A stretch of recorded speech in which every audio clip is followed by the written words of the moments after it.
Ребята, всем привет! Для того, чтобы творить, иногда творческие люди создают для себя какую-то определенную атмосферу, определенную обстановку.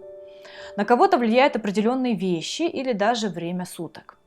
В этом видео я приведу примеры способов вхождения композиторами в необходимое определенное творческое состояние, то есть так называемые ритуалы для вдохновения.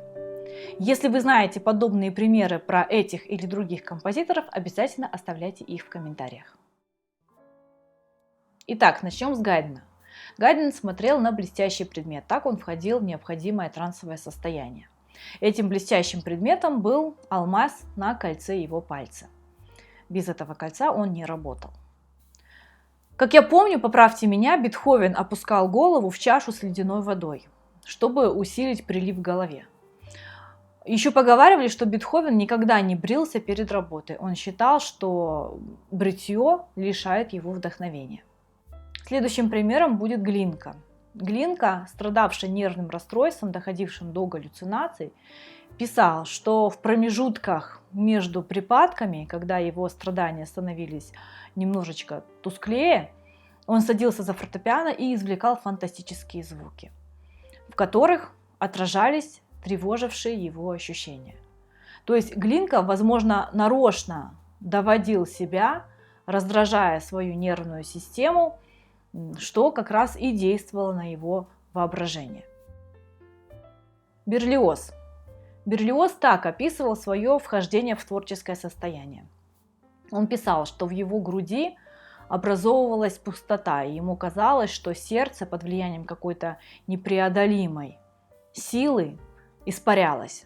Затем вся кожа на теле начинала у него гореть и болеть, он становился красным с головы до ног и хотел кричать, хотел звать на помощь. Как раз вот в эти минуты он и чувствовал вот эту вот жажду деятельности.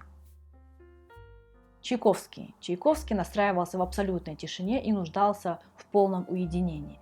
И писал об этом так, что в течение нескольких часов он не должен был видеть ни души и должен был знать, что его тоже никто не видит. Ведь когда он сочинял, он имел привычку петь, причем громко петь. И вот эта мысль, что его могут услышать, его стесняла.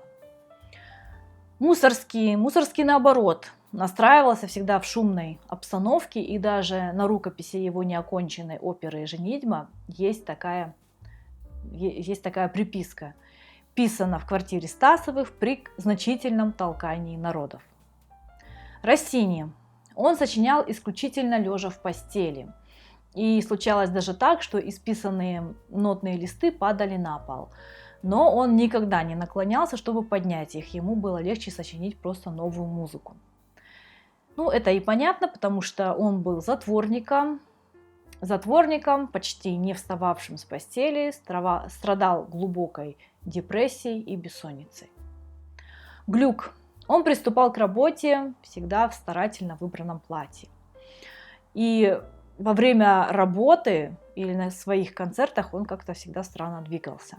Это отмечали его современники. А еще он выставлял свой инструмент к палящему солнцу.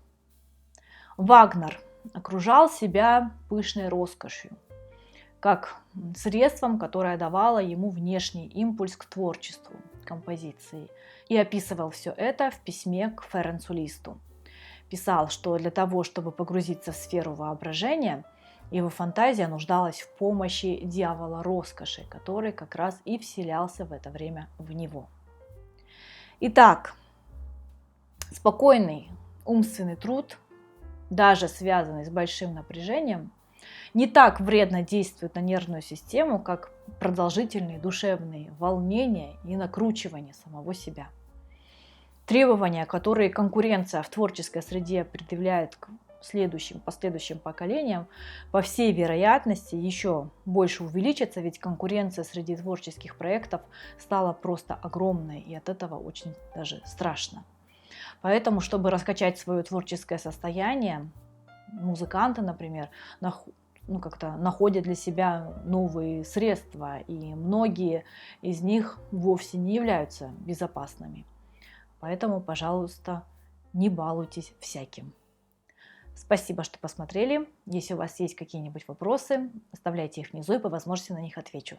Подписывайтесь на мой канал, ставьте лайк, если информация оказалась для вас полезной и интересной. Всем пока!